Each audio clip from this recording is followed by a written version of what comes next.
اعوذ باللہ من الشیطان اللعین الرجیم بسم اللہ الرحمن الرحیم یا ایہا الذین آمنوا کتب علیکم الصیام کما کتب علی الذین من قبلکم لعلکم تتقون رب اشرح لی صدری ویسر لی امری واحلل عقدۃ من لسانی یفقہوا قولی ان اللہ وملائکتہ یصلون علی النبی یا ایہا الذین آمنوا صلوا علیہ وسلموا تسلیما۔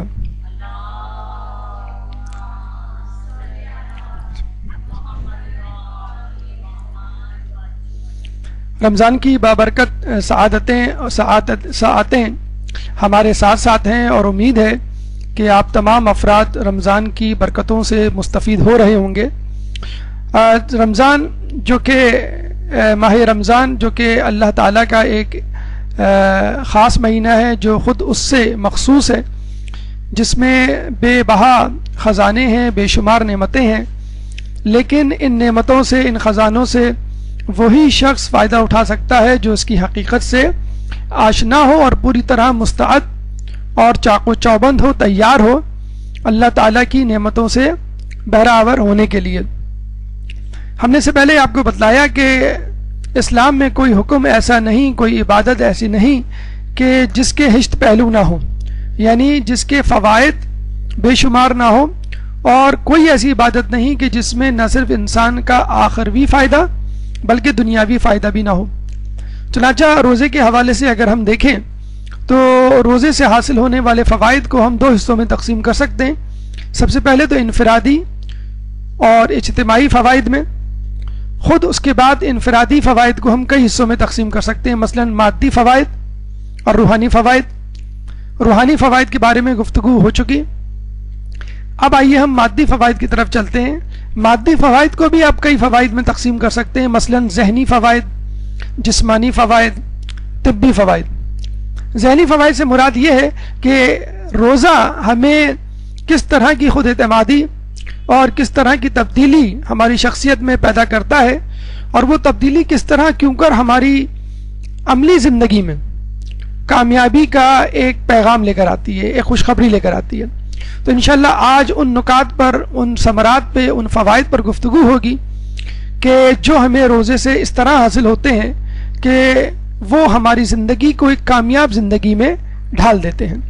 اس کے بعد انشاءاللہ زندگی رہی اور وقت ملا، توفیق خداوندی شامل ہوئی، تو روزے کے طبی فوائد اور روزے کے اجتماعی فوائد کے بارے میں بھی گفتگو کی جائے گی۔ روزے کی دنیاوی فوائد بتلانا یوں ضروری ہے کہ آج کل پوری دنیا میں خود سازی یا سیلف ڈیولپمنٹ کے حوالے سے بہت زیادہ کام ہو رہا ہے، تحقیق ہو رہی ہے، اور جس طرح سائنسدان پہاڑوں کے سینے چیر رہے ہیں، سمندروں کی تہہ میں جا کر موتی اور خزانے تلاش کر رہے ہیں، ستاروں پہ کمند ڈال رہے ہیں، اور کائنات میں چھپی اللہ تعالیٰ کی نعمتوں سے استفادہ کر رہے ہیں، وہاں ایک گروہ اس بات میں بھی مشغول ہے کہ خود انسان میں کئی خزانے چھپے ہوئے ہیں، بقول مولا کے کہ دنیا کائنات اصغر ہے اور انسان کائنات اکبر۔ تو کچھ گروہ اس بات پر تحقیق میں مصروف ہے کہ خود انسان کا ذہن، انسان کا جسم، انسان کی روح اور خود بحیثیت انسان بے پناہ صلاحیتوں کا مالک ہے، چنانچہ اس کو منکشف کیا جائے، دریافت کیا جائے اور ری ڈسکور کیا جائے، یوں کہہ لیجئے، اور اس کو بروئے کار لا کر ان صلاحیتوں کو استعمال کر کے انسان اپنی زندگی کو اور اس پوری خطہ زمین کو، جسے کہتے ہیں کہ جنت میں تبدیل کر دیں۔ جب بے جان چیزوں میں اللہ تعالیٰ اتنی نعمتیں چھپا سکتا ہے، تو وہ مخلوق اور جاندار چیز اور اشرف المخلوقات میں سے ایک شے یعنی انسان، اشرف المخلوقات یعنی خود انسان، اس کے اندر اللہ تعالیٰ نے کیوں نہیں ایسی نعمتیں اور خزانے چھپائے رکھے ہوں گے۔ دیکھیں، رسول اللہ اور ائمہ اطہار کا یہ وتیرہ تھا، یہ طریقہ تھا کہ ہر انسان کو اس کی حیثیت، اس کے مزاج، اس کی طبیعت اور اس کی ضرورت کے مطابق نصیحت کرتے۔ اگر کوئی آخرت مانگتا تو اس کو آخرت دیتے، اگر کوئی دنیا مانگتا تو اس کو دنیا دیتے، اور اگر کوئی آخرت اور دنیا دونوں مانگتا تو رسول اس کو دونوں چیزیں عطا کر دیتے۔ لوگوں کا ایک گروہ رسول اللہ کے پاس آیا اور کہنے لگا کہ ہم چاہتے ہیں کہ آپ ہمیں فقط کوئی دنیاوی نصیحت کریں جس کا آخرت سے کوئی تعلق نہ ہو۔ کتنی عجیب نصیحت اور کتنی عجیب ڈیمانڈ. تو رسول اللہ نے کہا کہ کبھی کسی سے کوئی چیز نہیں مانگنا. اور اس کے بعد کہا جاتا ہے کہ وہ گروہ اس نصیحت پہ اس طرح کاربند ہوا کہ اگر چلتے چلتے گھوڑے پر سے گھوڑے کا چابک کسی کا گر جاتا تو وہ کسی سے نہیں مانگتا. کھانے کے دوران کسی کو پیاس لگتی اور پانی کی طلب ہوتی تو وہ کسی سے پانی کا گلاس نہیں مانگتا. اور یہی عادت اگر ہم خود بنا لیں اپنی زندگی میں تو یقیناً ہماری زندگی کامیاب گزرے گی. اگر ایک ملک بحیثیت قوم یہ حدیث اپنے ذہن میں رکھ کر اس دنیا میں زندگی گزارے اور دنیا والوں سے کچھ نہ مانگے اور اپنے تئیں یعنی خود کفالت پہ کاربند ہو جائے تو دنیا میں بہت سارے ممالک ایسے ہیں کہ جو آپ کو نظر آئے گا کہ جو بغیر کسی امپورٹ کے یا جسے کہتے ہیں کہ زیادہ تر اپنی صلاحیتوں اور اپنی معدنیات اور اپنی استطاعت پر بھروسہ کر کے کہاں سے کہاں پہنچ گئے. ایران ان میں ایک ملک ہے کہ جس پہ اتنی زیادہ پابندیاں لگائی جا چکی ہیں لیکن اس کے باوجود کبھی کسی سے کوئی چیز نہیں مانگنا کے مصداق اس حدیث پہ عمل کرتے ہوئے وہ اپنے پیروں پر کھڑا ہو گیا ہے اور خوب کھڑا ہوا ہے. روزہ اگر دیکھا جائے اس درس کا عنوان کامیاب زندگی کا طریقہ بھی ہو سکتا تھا. ڈیل کارنے اور اس کے بعد بہت سارے لوگوں نے اس کے پیروکاروں نے زندگی کو کامیاب گزارنے کے کئی طریقے دریافت کیے اور لوگوں کو بتلائے. کسی نے کہا 7 ways of success, کسی نے کہا 10 habits of successful life وغیرہ وغیرہ. اور کتابیں اس سے بھری ہوئی ہیں کہ جس میں انسان کو بتلایا گیا ہے کہ وہ اپنی بری عادتوں پر کیسے قابو پائے, جس میں بتلایا گیا کہ انسان اچھی خوبیوں کو کس طرح پیدا کرے, انسان اپنے اندر خود اعتمادی کیسے پیدا کرے. اور ایک بڑا انسان, ایک کامیاب انسان, وہ انسان جو اپنے خوابوں کو عملی جامہ پہنانا چاہتا ہے, جو اپنی خواہشات اور تمناؤں کو پورا کرنا چاہتا ہے, وہ انسان کیسے بن سکتا ہے کہ جس کی خواہشیں نہیں ہوتی بلکہ حقیقت بن جاتی ہیں. تو دیکھا جائے روزہ نہ صرف خدا کی رضا حاصل کرنے کے لیے ایک طریقہ ہے بلکہ خود کامیاب زندگی گزارنے کا ایک طریقہ ہے.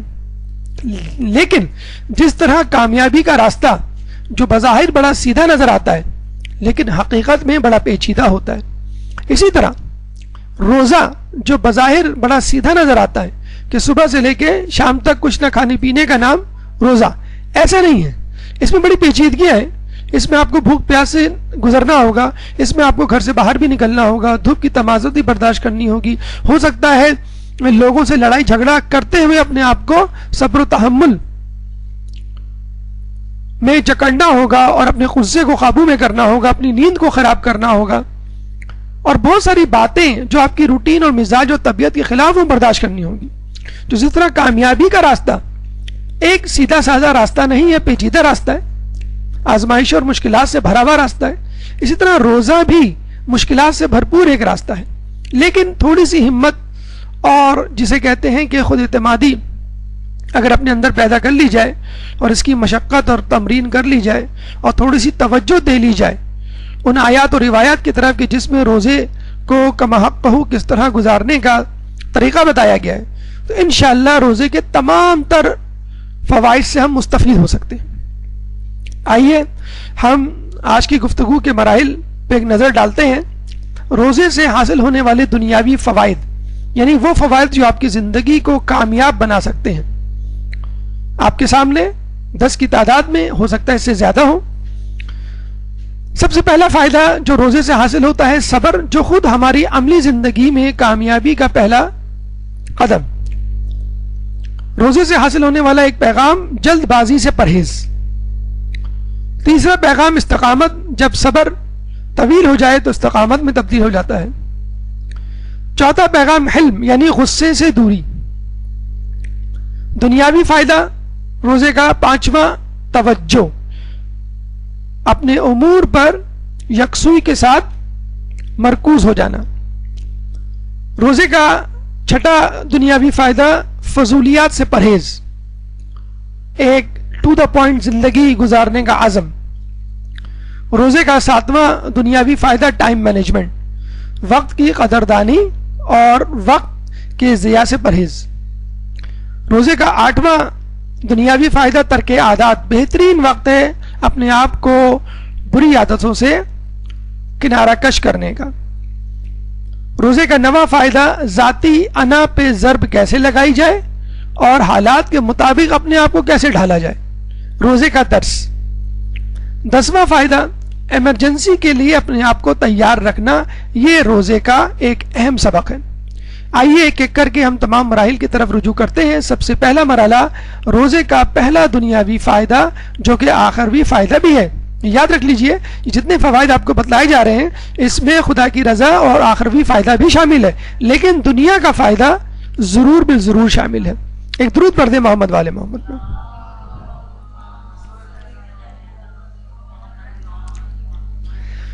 یا ایھا الذین آمنوا استعینوا بالصبر والصلاۃ، اے وہ لوگوں جو ایمان لائے ہو استعانت طلب کرو صبر سے اور صلاۃ سے۔ جب پوچھا گیا صبر سے کیا مراد ہے تو امام نے بتلایا یہاں صبر سے مراد روزہ ہے۔ جب بھی آپ پہ کوئی مشکل پڑے آپ کو مدد طلب کرنی ہے، کس سے؟ نماز پڑھ کے اور روزہ رکھ کے۔ اور خود انسان کے لیے روزہ رکھنا کتنا زیادہ ضروری ہے وہ اس آیت سے ہم اندازہ لگا سکتے ہیں کہ سورہ اسراء کی آیت نمبر 11 میں اللہ فرماتا ہے وَكَانَ الْإِنسَانُ عَجُولًا، اور انسان عجلت پسند واقع ہوا ہے۔ ایک تو مصیبتوں پہ صبر ہے اور ایک عجلت پسندی کی طبیعت جو اکثر بچوں میں نوجوانوں میں دیکھی جاتی ہے، زیادہ ہوتی ہے، تو اس عجلت پسندی پہ قابو پانے کے لیے بھی صبر ضروری ہے۔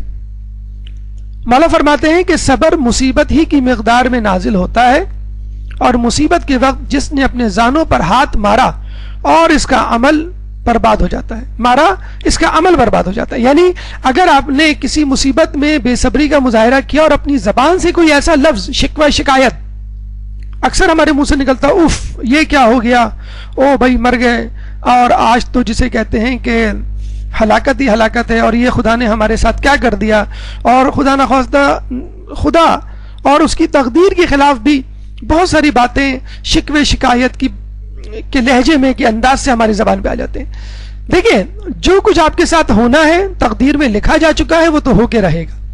اگر آپ نے اس پہ پریشانی کا، اضطراب کا، شکوے شکایت کا مظاہرہ کیا تو مصیبت دوہری ہو جائے گی اور صبر کا ثواب بھی زائل ہو جائے گا، اور ہونا تو وہی جو خدا چاہتا ہے۔ اگر آپ نے صبر اور استقامت کا مظاہرہ کیا تو اللہ کی مدد، واستعینوا بالصبر والصلاۃ، اور جہاں یہ کہتا اللہ تعالیٰ وہاں یہ بھی کہتا ہے کہ ان اللہ مع الصابرین، اللہ کی مدد آپ کے ساتھ شامل ہو جائے گی اور اس کا ثواب بھی ملے گا۔ اور ہمیشہ یاد رکھ لیے لا یکلف اللہ نفسا الا وسعها، اللہ تعالیٰ کبھی کسی کی استطاعت سے زیادہ اس پہ بوجھ نہیں ڈالتا۔ اگر آپ کو اجلت پسندی کا مظاہرہ کرنا ہے تو دعائے عہد کے آخری جملے پڑھتے ہوئے اس کے اختتام پہ العجل العجل العجل کہتے ہوئے اپنے زانوں پہ 3 مرتبہ ہاتھ مار سکتے ہیں، جو کہ مستحب ہے۔ اگر اجلت پسندی کا مظاہرہ کرنا ہے تو یہ اجلت پسندی اللہ کو محبوب ہے کہ آپ آنے والے امام، آنے والے رہبر رہنما کے لیے اجلت پسندی کا مظاہرہ کریں۔ صبر شجاعت ہے، مولا علی کا قول ہے۔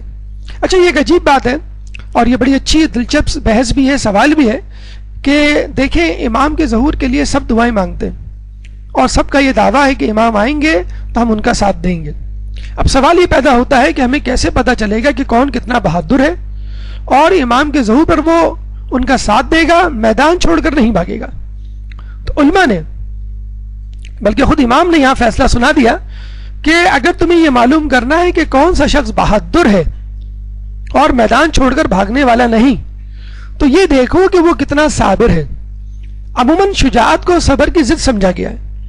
شجاعت یعنی بہادری، یعنی لڑنا، ڈٹے رہنا۔ لوگ کہتے ہیں لڑائی بڑائی انہی لوگوں کا کام ہے جو صبر نہیں کر سکتے۔ نہیں، وقت پر کفر کے خلاف اسلام کی سربلندی کے لیے لڑنا عین شجاعت ہے، اور اپنے مطلب مفاد پرستی، دنیا طلبی کے لیے لڑنا یہ فتنہ و فساد ہے۔ مولا علی نے اگر جنگوں میں، غزووں میں اپنی بہادری کا مظاہرہ کیا تو اس کے بعد 25 سال صبر بھی کیا خلافت پر، اپنے اعزازات، اپنے حقوق کے چھن جانے پر کوئی لب کشائی نہیں کی۔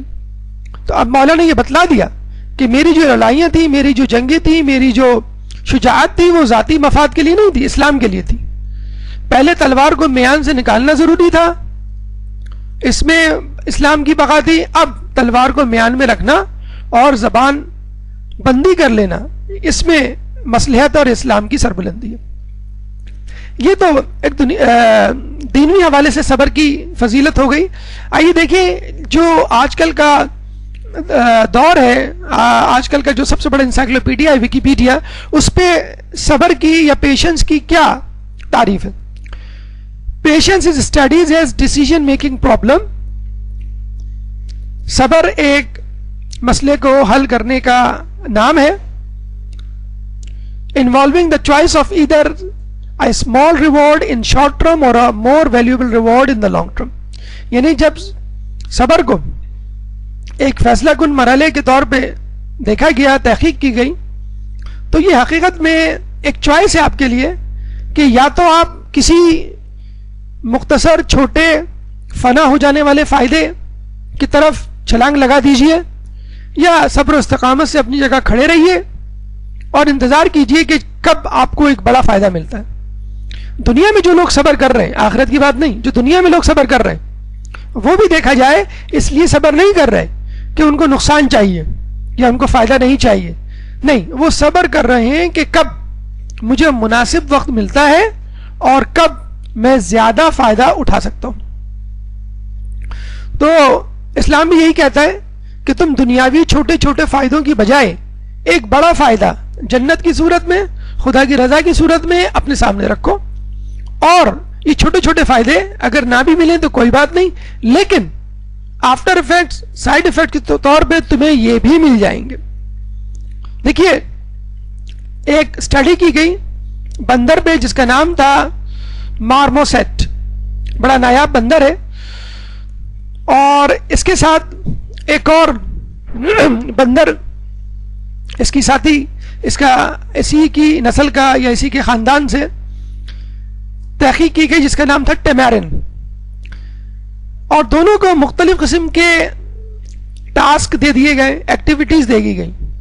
تو مارموسیٹ نامی جو بندر تھا اس کے بارے میں دیکھا گیا کہ وہ لانگ ٹرم ایکٹیویٹی میں دلچسپی رکھتا ہے اور پیشنس کو پسند کرتا ہے, جبکہ ٹیمارن نامی منکی بندر وہ شارٹ ٹرم ایکٹیویٹیز کو پسند کرتا ہے اور بے صبرا ہے. اور جب ان کی عادات و اعتبار کا جائزہ لیا گیا, سلیپنگ اور فیڈنگ ہیبٹس پہ تحقیق کی گئی, تو پتہ چلا کہ جو مارموسیٹ نامی بندر تھا وہ درخت کی چھال کو چھیل کر اس میں سے نکلنے والے گم کو کھایا کرتا تھا, اور جو ٹیمارن نامی منکی تھا, بندر تھا, وہ حشرات الارض کھایا کرتا تھا. اب آپ کو معلوم ہے درخت کی چھال کو جب آپ چھیلیں گے اور اس میں سے دودھ یا گم نکالیں گے تو اس میں کچھ ٹائم لگے گا, جبکہ انسیکٹس, حشرات الارض, وہ آپ کو زمین پر چلتے پھرتے نظر آتے ہیں, فوراً آپ ہاتھ مارتے ہیں, چونچ مارتے ہیں, اس کو اچک لیتے ہیں, جیسے مرغی کو آپ نے دانا چگتے ہوئے یا انسیکٹس کھاتے ہوئے دیکھا ہوگا. اس کا مطلب کیا ہوا کہ جن لوگوں کی طبیعت یا روٹین صبر آزما امور سے مزین ہوتی ہے, آراستہ ہوتی ہے, وہ عموماً صبر آزما آزمائش یا مصیبتوں بھی پورا اترتے. اب جب اللہ تعالیٰ نے انسان کے بارے میں بتلا دیا وَكَانَ الْإِنسَانُ عَجُولًا, کہ بے شک انسان جو ہے عجلت پسند واقع ہوا ہے, تو بس انسان کے لیے اب بدرجہ اولا ضروری ہو گیا ہے صبر کی طرف رغبت کرنا. انسان ایک عجلت پسند شخصیت مخلوق ہے. اب اس کو اللہ تعالیٰ کس طرح عجلت پسندی سے چھڑوا کر صبر کی عادت ڈلوائے, اور وہ ہے روزہ. بہترین طریقہ ہے صبر کی عادت ڈلوانے کا. مثلا بے صبری کی مثال ہم دیکھتے ہیں, آپ اپنے بچے کو کہیں کہ بیٹا آپ پڑھ لکھ لو, بہت بڑے اچھے آفیسر, پڑھے لکھے انسان بن جاؤ گے, آپ کی زندگی بڑی اچھی گزرے گی, اچھی جاب ملے گی, اچھا گھر ہوگا, وغیرہ وغیرہ. اس بچے کو یہ باتیں نہیں سمجھ میں آئیں گی. 5-10 سال کے بچے کو اگر آپ یہ کہہ دیں کہ بیٹا تم اپنا ہوم ورک کر لو, ہم آپ کو چاکلیٹ دیں گے, بچہ فوراً بات سمجھ جاتا ہے. بیٹا آپ جو ہے وہ امتحان میں پاس ہو جاؤ, ہم آپ کو سائیکل دلا دیں گے, بچہ فوراً وہ بات سمجھ لیتا ہے. بچہ وہ بڑا ہوتا ہے, 9-10 میں آتا ہے, آپ اس کو کہتے ہیں کہ بیٹا تم اچھے A گریڈ سے پاس ہو گئے, تم کو موبائل دلوا دیں گے, سمجھ جاتا ہے. اسی طرح اگر بچہ زیادہ بڑا ہو جائے تو اس کو کہتے ہیں ٹھیک ہے ہم آپ کو گاڑی دلوا دیں گے, وغیرہ وغیرہ. تو آپ نے دیکھا کہ بچے کو بجائے اس کی کہ یہ بتلایا جائے کہ تم پڑھ لکھ کے بڑے ہو کر کوئی officer, doctor, engineer, teacher, MBA, business man بنو گے, وہ سمجھ میں نہیں آئے گا. اس کو چھوٹے چھوٹے ٹاسک, چھوٹے چھوٹے ریوارڈز دے دی جاتے ہیں جو اس کی نظروں کے سامنے ہیں. اور اس کو بڑا ہو کے کیا کرنا ہے؟ ابو کی طرح مصروف تو نہیں رہنا ہے، وہ تو چاہتا ہے کھیلے کودے، کھائے پیے، آرام کرے، دوستوں میں گپ شپ کرے۔ تو بس اللہ تعالیٰ بھی انسان کی طبیعت کو سمجھتا ہے کہ انسان چھوٹے چھوٹے ٹاسک، چھوٹے چھوٹے فائدوں میں مشغول رہنا چاہتا ہے۔ اگر وہی بچہ ذرا بڑا ہو جائے، یعنی بڑوں کو اگر ہم لے لیں، تو وہ کیوں نہیں آگے بڑھ پاتے؟ وہ کیوں نہیں کوئی امتحان پاس کر پاتے؟ وہ کیوں نہیں کوئی کامیابی حاصل کر پاتے؟ کیوں کہ اب ان کے نزدیک چاکلیٹ اور سائیکل وغیرہ نہیں، بلکہ ان کے لیے نزدیک اب ایک آرام طلبی ایک بہت بڑی بات ہے۔ آپ بڑے بچے کو کہیں کہ بیٹا کیوں ٹائم ویسٹ کر رہے ہو، کیوں کرکٹ میں لگ گئے ہو، کیوں دوستوں میں اپنے گپ شپ میں ٹائم ضائع کر رہے ہو، پڑھو لکھو، تو اس کو یہ بات سمجھ میں نہیں آتی۔ وہ کہتا نہیں، میری یہ زندگی اچھی ہے اور میں پڑھ لکھ کے کیا کروں گا۔ تو بہترین صبر پسندیدہ شے پر صبر کرنا ہے۔ یعنی ٹی وی پہ اچھا پروگرام آ رہا ہے، آپ نے کہا نہیں مجھے پڑھنا ہے، میرا ٹیسٹ ہے، میرا ایگزام ہے۔ نیند آ رہی ہے، آپ نے کہا نہیں مجھے صبح اٹھنا ہے، مجھے فجر کی نماز پڑھنی ہے۔ تو اور یہ بھی کہا گیا ہے کہ بہترین نیکی وہ ہے جس کے لیے تمہیں اپنے نفس کو مجبور کرنا پڑے۔ تو بہترین صبر کیا ہے؟ جو چیز آپ کو پسند ہے وہ نہ کریں۔ ایک شخص سمندر کے کنارے بیٹھا ہوا آرام کر رہا تھا، اسی سمندر کے کنارے ایک جہاز پانی کا آ کے رکا، اور اس جہاز میں سے اس جہاز کا مالک نیچے آیا، اور اس شخص نے آرام کرنے والے شخص کو حقارت سے ٹانگ مار کر، لات مار کے کہا کہ اے نکمے تم یہاں کیا کر رہے ہو؟ اس نے کہا میں آرام کر رہا ہوں۔ تو جہاز کے مالک نے کہا کہ بھائی اٹھو، چلو پھرو، کچھ کام کرو۔ تو آرام جو کر رہا تھا شخص، اس نے پوچھا پھر کیا ہوگا اگر میں کچھ کام وام کر لوں گا؟ اس نے کہا تم کچھ کماؤ، اپنے پیروں پہ کھڑے ہو۔ اس نے کہا ٹھیک ہے، پھر میں نے اگر کما لیا تو پھر کیا ہوگا؟ کہنے لگے ایک بڑا سا گھر خریدو۔ کہنے لگے پھر شادی کرو۔ کہنے لگے پھر تمہارے بچے ہوں گے، ان کی تعلیم و تربیت پہ توجہ دو، ان کو اپنے پیروں پہ کھڑا کرواؤ۔ کہنے لگے جب وہ بڑے ہو جائیں تو پھر یہاں آ کے آرام کرنا۔ تو اس نے کہا میں اس وقت کیا کر رہا ہوں؟ ارے بھائی میں ابھی بھی تو آرام ہی کر رہا ہوں۔ اگر ماں باپ بولتے ہیں بچے کو کہ بیٹا بڑے لکھ کے پڑھ لو لکھ لو، بڑے ہو کے بڑے اچھے انسان بنو گے، بڑے آرام سکون ہوگا، آرام کرو گے، امی میں آرام ہی تو کر رہا ہوں بستر پہ ابھی۔ تو اللہ یہ نہیں چاہتا ایسا آرام کہ جس میں کچھ کیے بغیر انسان آگے گزر جائے۔ یعنی ہم نے بہت لوگوں کو یہ جملہ کہتے ہوئے سنا ہے کہ وہ اکثر جو ایج ہوتی ہے تقریباً یوں سمجھ لیجیے ٹین ایجر جو ہوتے ہیں، زیادہ تر اس کرب سے گزرتے ہیں کہ ہمیں کچھ کرنا ہے، ہمیں کچھ کرنا ہے، ہمیں جو ہے بڑا آدمی بننا ہے، ہمیں کچھ ایسا کرنا ہے کہ دنیا حیران رہ جائے، اور ہم ایسا انقلاب لے کر آ جائیں گے اپنی زندگی میں، اور دنیا والوں کو بتلا دیں گے، جتلا دیں گے کہ ہم کیا ہیں۔ اس پہ تفصیلی بحث غالباً ہو چکی ہے ابراہیم میسلوز کے حوالے سے، کہ انسان جو ہے پہلے اپنی بنیادی ضروریات پہ توجہ دیتا ہے، پھر آخر میں اپنی دنیا کو منکشف و دریافت کرتا ہے، اور اپنی صلاحیتوں کو بروئے کار لا کے اپنی صلاحیتوں کو لوہا منواتا ہے۔ تو یہ نفس کے حوالے سے جو ہمارے دروس ہیں اس میں تفصیلی بحث ہے کہ انسان کن اسٹیجز سے گزرتا ہے، اور اللہ بھی یہی چاہتا ہے کہ وہ بنیادی ضرورتیں تو پوری کرے لیکن ہدف کوئی اعلیٰ بنائے۔ تو آغا سستانی ابھی جب حج پہ گئے تھے تو جب ان سے پوچھا گیا کہ آپ کا کوئی پیغام پاکستان کے شیعوں کے لیے، تو انہوں نے بڑا اچھا ایک جملہ کہا۔ انہوں نے یہ کہا میری نصیحت یہ ہے کہ جو جس فیلڈ میں ہے اس فیلڈ میں سب سے آگے جائے تاکہ وہ لوگوں کا رہبر اور رہنما بن سکے۔ اگر آپ ڈاکٹر ہیں تو آپ اپنے علاقے کے بہترین ڈاکٹروں میں آپ کا شمار ہونا چاہیے، اگر آپ انجینئر ہیں تو بہترین انجینئر بنے، استاد ہیں تو بہترین استاد بنے۔ تو جس فیلڈ میں بھی ہیں آپ اس فیلڈ میں سب سے آگے جائیے تاکہ لوگوں کے صحیح رہنما کہلانے کے حقدار ہوں۔ اور جب انسان کسی مقام پہ پہنچ جاتا ہے تو پھر اپنی امی اور ابو کی ڈانٹیں یاد کر کے مسکراتا ہے، اور بڑے فخر سے بتا رہا ہوتا ہے اپنے بچوں کو کہ میں تو تمہیں کچھ بھی نہیں ڈانٹتی، ہماری امی تو مار مار کے بھرکس نکال دیا کرتی تھی، میں تو تمہیں کچھ بھی نہیں مارتا، میرے ابو نے تو ایک دفعہ ہاتھ پکڑ کے مجھے گھر سے باہر نکال دیا تھا، وغیرہ وغیرہ۔ اور فخر کرتا ہے کہ اچھا ہوا میری امی نے مجھے اتنا مارا ہے، میرے ابو نے مجھے اتنی سزا دی، ان کی ڈانٹ اور سزا کی وجہ سے میں کس مقام پر ہوں۔ مولا فرماتے ہیں صبر کو اپنا شعار بنا لو کیونکہ یہ کامیابی کا بہترین ذریعہ ہے۔ صبر کے بغیر دیکھیں کامیابی نہیں مل سکتی۔ آپ امتحانوں میں جو پڑھائی کرتے ہیں وہ کس طرح ممکن ہے؟ ٹی وی پہ صبر کر کے، دوستوں سے الگ ہو کر، ان کی جدائی پر صبر کر کے، اچھے کھانوں پہ صبر کر کے، اچھے کپڑوں، شاپنگ اور دیگر جتنی بھی فضولیات، لغویات اور ٹائم ویسٹ کرنے والی چیزیں ہیں ان پہ صبر کر کے، ان سے اپنے آپ کو کنارہ کش کر کے اپنی توجہ اپنے اہم ترین کام یعنی متعلق کی طرف متوجہ کر کے. آئیے اب ہماری گفتگو کا دوسرا مرحلہ، اور وہ ہے جلد بازی. یعنی روزہ آپ کو جلد بازی سے پرہیز سکھاتا ہے. ایک درود پڑھ دیں محمد والے محمد.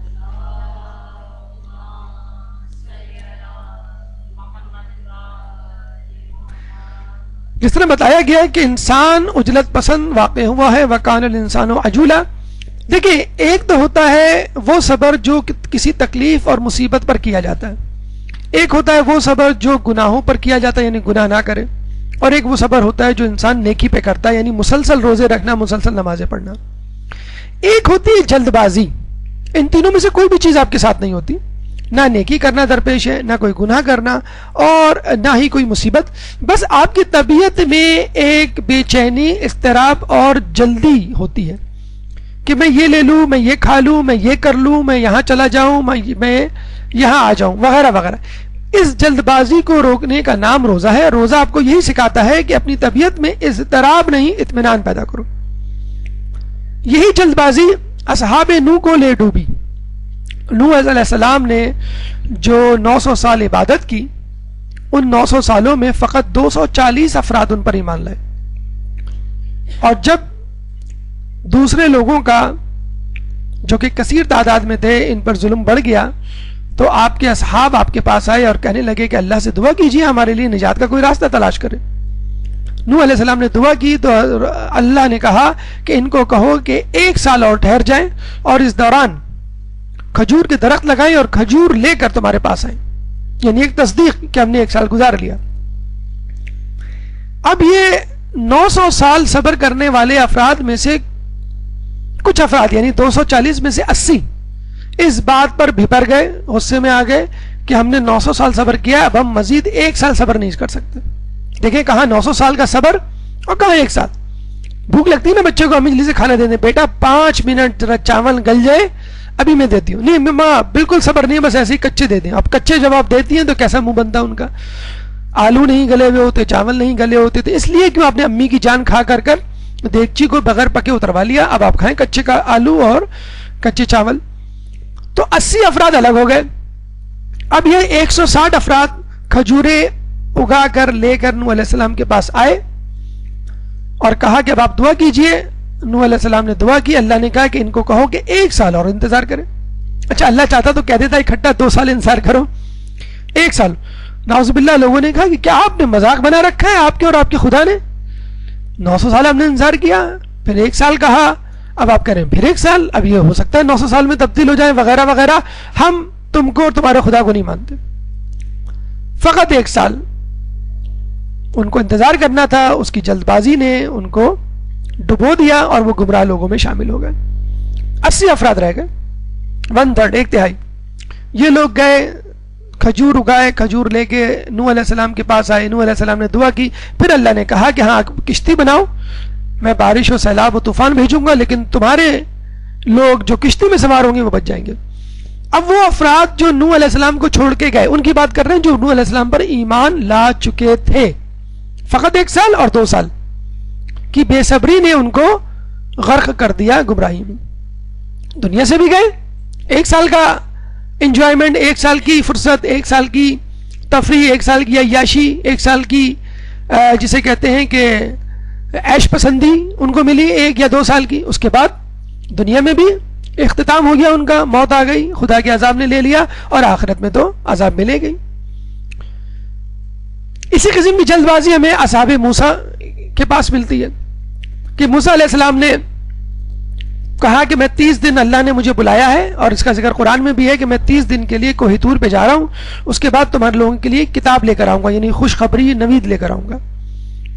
30 دن گزر گئے. اللہ نے کہا اب 10 دن اور انتظار کرو. اچھا ان 30 دنوں میں موسیٰ علیہ السلام نے روزہ رکھا ہوا تھا، یعنی کچھ نہیں کھایا کچھ نہیں پیا 30 دن. اگر آپ کو کہا جائے کہ 7:40 پہ روزہ کھلے گا اور 7:40 پہ آپ کو کہا جائے بیٹا 10 منٹ اور انتظار کر لو، نماز پڑھ لیتے، نماز کے بعد سب بچے سب لوگ مل کے کھائیں گے، وہ 10 منٹ آپ کو نہیں صبر ہوتے.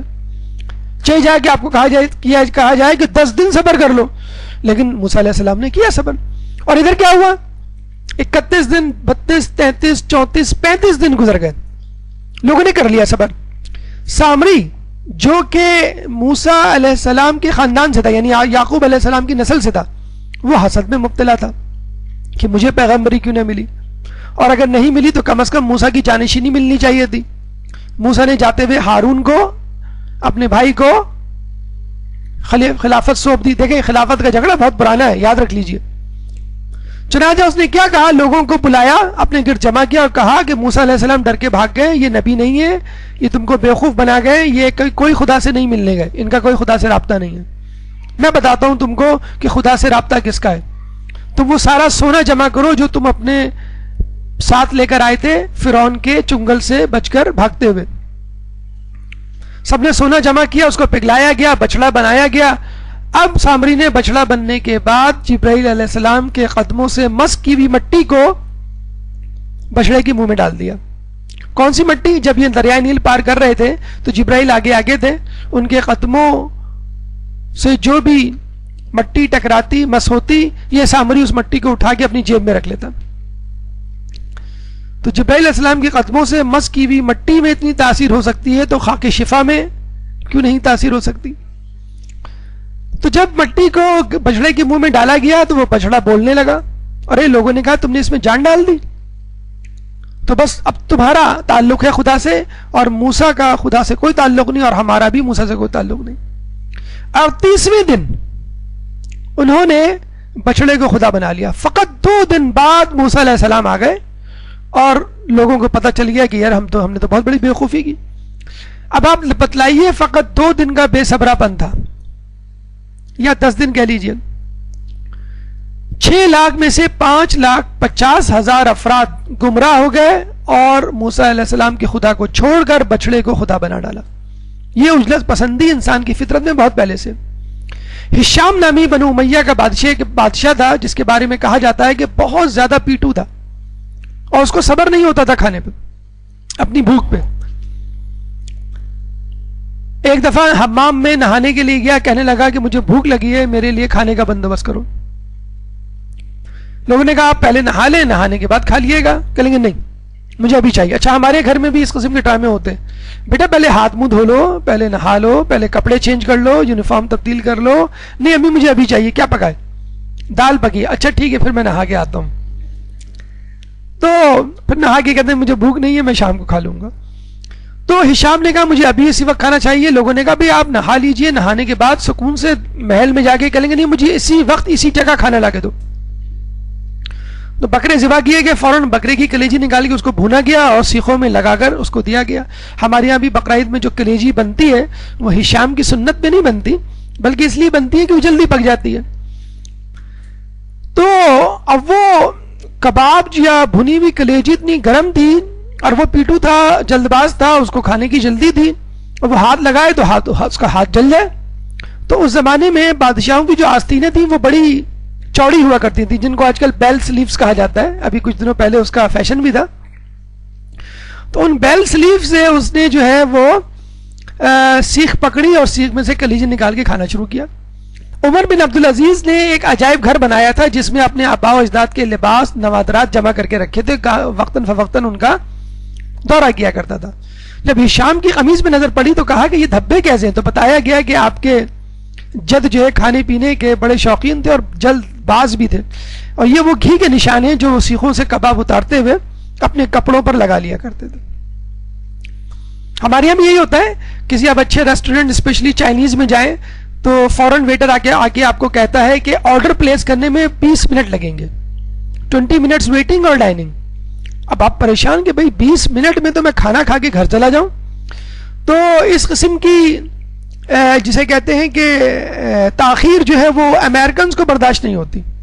وہ کہتے ہیں 20 منٹ میں آپ کھانا لائیں گے، 20 منٹ میں تو ہم اپنے کسٹمر کو کھلا دیں.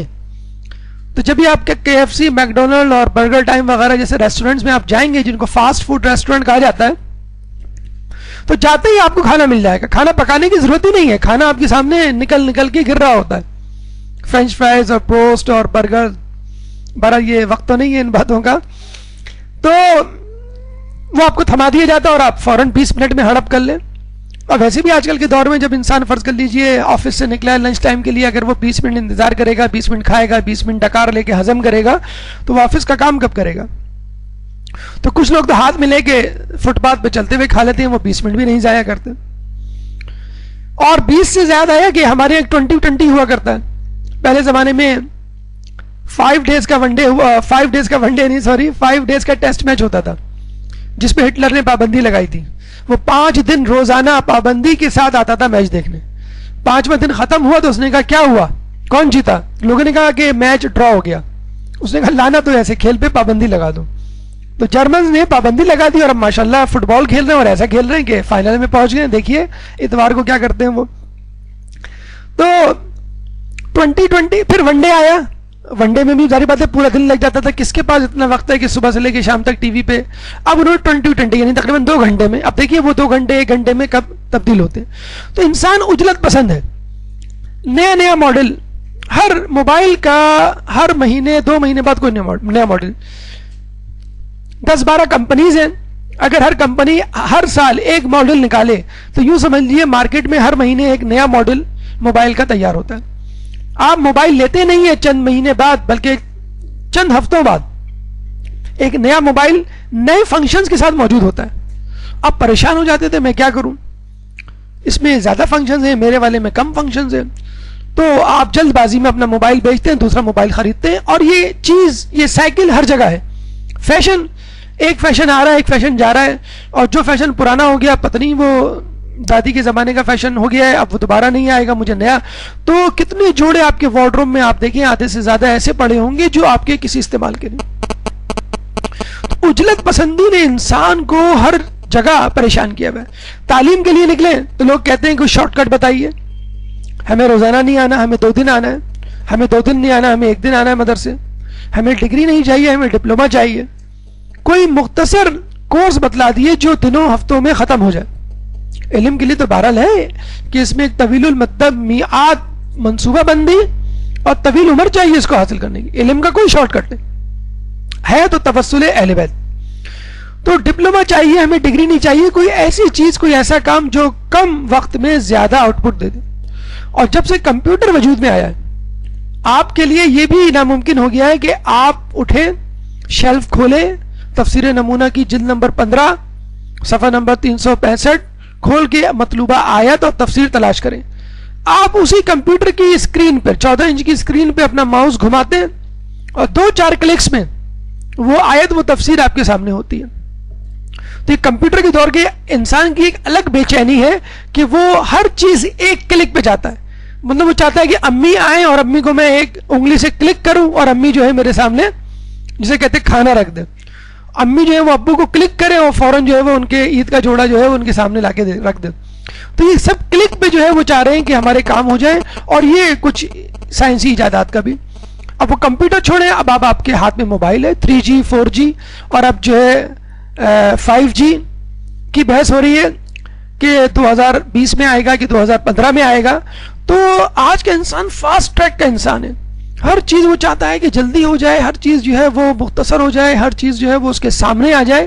اور یہ انسان کی طبیعت بھی تھی, اور اس طبیعت کو 4 چاند آج کل کی سائنسی ایجادات نے لگا دیا ہے. تو دیکھا جائے نوح علیہ السلام کی قوم بھی بے صبری تھی, موسیٰ علیہ السلام کی قوم بھی بے صبری تھی, لیکن رسول کی امت اور اس دور کا انسان, اس دور کی امت کچھ زیادہ ہی عجلت پسند ہے. تو دیکھا جائے تو روزہ پہلے کی امتوں سے زیادہ ہم پہ زیادہ فرض ہے.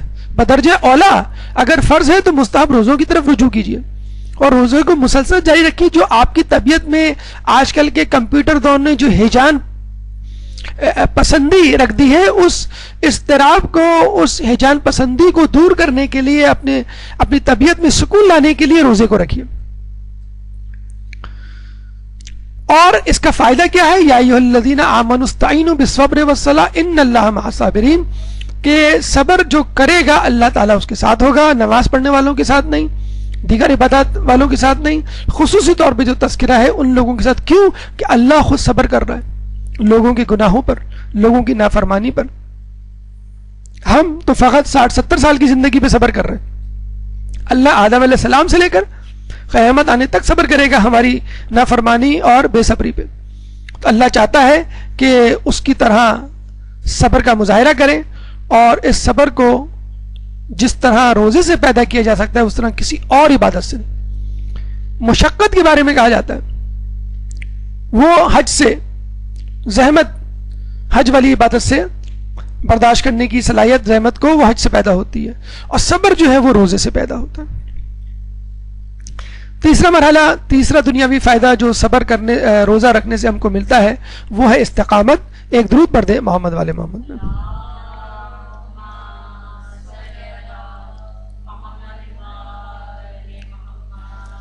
فاستقم کما امرت ومن تاب معک. قرآن کی آیت کہ پس استقامت کا مظاہرہ کرو جس طرح کہ تم کو حکم دیا گیا ہے اور وہ لوگ بھی جو تمہارے ساتھ ہیں. رسول اللہ فرماتے ہیں کہ سورہ ہود جس کی یہ آیت ہے، سورہ ہود نے مجھے بوڑھا کر دیا. اے رسول، یہ آیت تو آپ کے لیے بھی تھی اور آپ کے ساتھیوں کے لیے بھی تھی، وہ بوڑھے کیوں نہیں ہوئے؟ رسول اللہ نے اس آیت کا حق ادا کیا، اس لیے بوڑھے ہو گئے. ایسی استقامت کا مظاہرہ کیا جیسی استقامت اللہ کو درکار تھی. جب صبر تھوڑا تھوڑا کر کے بڑا ہو جائے تو اس کو استقامت کہتے ہیں. جس طرح قطرہ قطرہ کر کے دریا بنتا ہے، سمندر بنتا ہے، اسی طرح تھوڑا تھوڑا صبر جب یکجا ہو جائے تو استقامت میں تبدیل ہو جاتا ہے. ایک دن آپ روزہ رکھیں گے تو وہ صبر کہلائے گا، 2 دن صبر کہلائے گا، 3 دن صبر کہلائے گا. جب 30 دن روزے رکھیں گے تو وہ صبر استقامت کہلائے گا.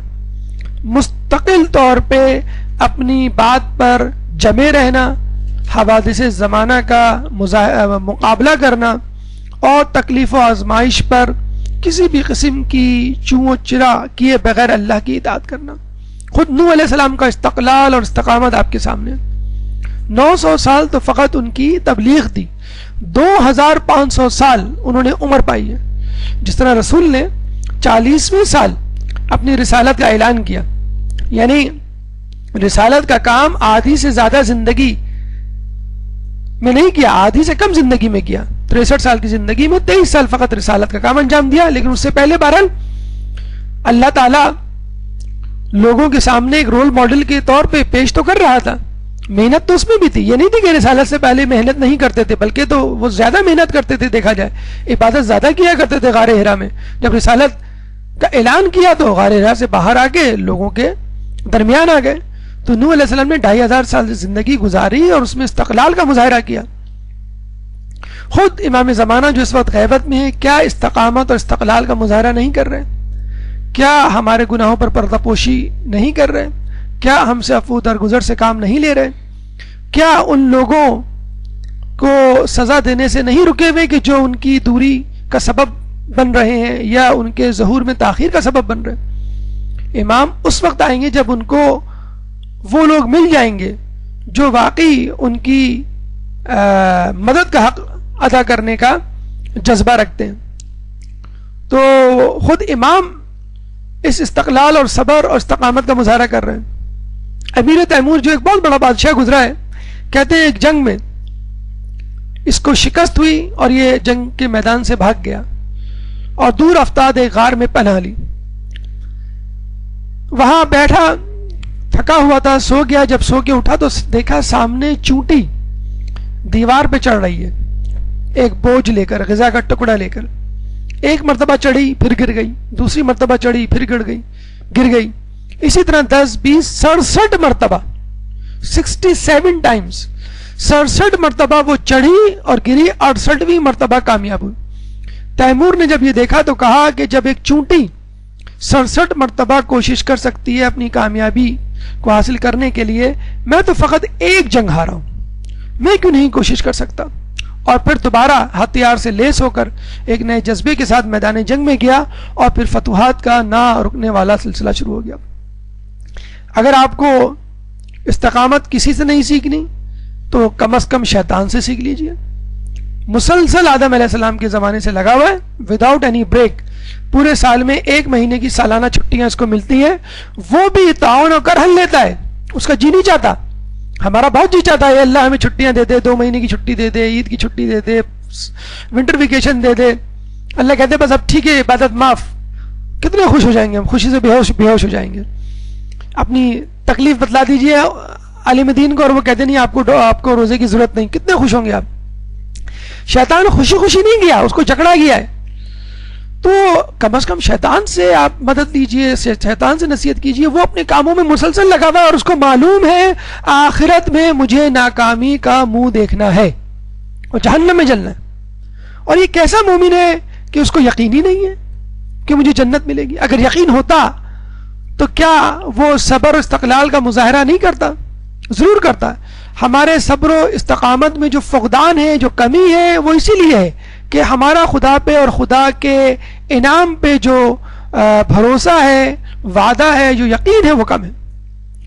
بس یہی استقلال, یہی استقامت روزے کے ذریعے پیدا ہو سکتی ہے, اور وہ بھی مسلسل روزے. رمضان کے 29 یا 30 روزے آپ کو نہ صرف صبر سکھا سکتے ہیں بلکہ استقلال, استقامت سکھا سکتے ہیں. اور یہی وجہ ہے کہ کہا گیا ہے کہ رمضان کے بعد بھی, ماہ رمضان کے بعد بھی اپنے روزوں کو جاری و ساری رکھیے, یہ آپ کو استقامت سکھاتا ہے. چوتھا دنیاوی فائدہ جو آپ کو روزہ دیتا ہے وہ ہے حلم. ایک درود پڑھ دیں محمد والے محمد.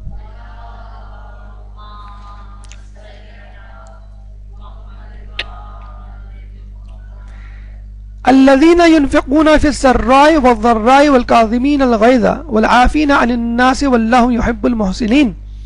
حلم یعنی غصے کی ضد, غصے کو ضبط کرنا, عفو درگزر سے کام لینا.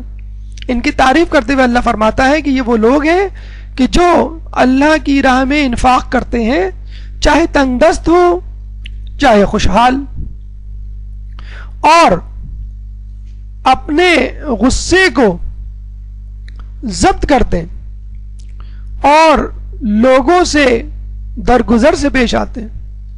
بے شک اللہ محسنین سے محبت کرتا ہے. یعنی جو لوگ حلم رکھتے ہیں, جو عفو درگزر سے کام لیتے ہیں, جو اپنے غصے کو ضبط کر لیں, اللہ تعالیٰ ان کو دوست رکھتا ہے. جب اللہ کسی بندے کو محبوب رکھنے لگتا ہے تو اسے سکون و حلم کے ذریعے مزین کر دیتا ہے. مولا کا قول ہے. آپ نے یہ روایت سنی ہوگی کہ جب اللہ کسی سے خیر کا ارادہ کرتا ہے تو اس میں اسے علم دین دے دیتا ہے. تو یہ بھی دیکھ لیجیے, جب علم دین آئے گا تو یہ جاننے کے لیے اللہ تعالیٰ نے یہ علم دین جو دیا ہے وہ میں صحیح راستے پہ استعمال کر رہا ہوں یا کر رہی ہوں یا نہیں. تو یہ دیکھ لیجیے اس علم کے ساتھ آپ کے اندر ایک حلم پیدا ہوا یا نہیں. اگر علم کے ساتھ حلم نہیں ہے تو جان لیجیے یہ علم جو دینوی آپ نے حاصل کیا ہے, دینوی علم, وہ شاید اپنی نفس پرستی کے لیے یا پھر دنیا پرستی کے لیے, کسی مفاد کے لیے حاصل کیا. اگر آپ کی طبیعتوں میں بے چینی, اضطراب ہے اور آپ غصیلی طبیعت کے مالک ہیں تو سمجھ لیجئے کہ جو علم آپ نے حاصل کیا ہے وہ اللہ کا عطا کردہ نہیں, اور اللہ اس علم سے علم کے ذریعے آپ سے خوش نہیں, اور یہ علم آپ کو شاید دنیا میں تو فائدہ پہنچا دے, آخرت میں نہیں. اگر آپ کو چاہیے کہ اپنے علم کو بور نہ ہونے دیں, اگر آپ کو چاہیے کہ اپنے علم کو ہمیشہ تر و تازہ رکھے, تو ضروری ہے اس کے ساتھ اس کا کوئی ساتھی ہو. علم کا بہترین مددگار حلم ہے, کیونکہ دیکھیے علم کے ساتھ ضروری نہیں کہ آپ کے پاس دولت ہو, لیکن یہ ضرور ہے کہ اس کے ساتھ حلم ہونا چاہیے. کیونکہ اگر آپ کے پاس دولت بھی نہیں, عزت بھی نہیں, شہرت بھی نہیں, تو انسان یہی سوچتا ہے کہ میرے علم کا کیا فائدہ, مجھے تو کچھ بھی نہیں ملا.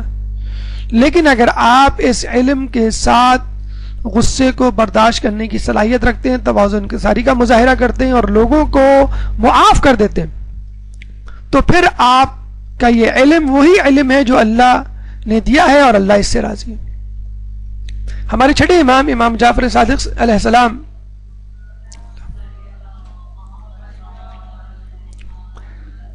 کے بارے میں ایک واقعہ ملتا ہے کہ آپ نے اپنے گھر والوں کو سختی سے منع کیا تھا کہ گھر کی چھت پر کوئی نہ جائے.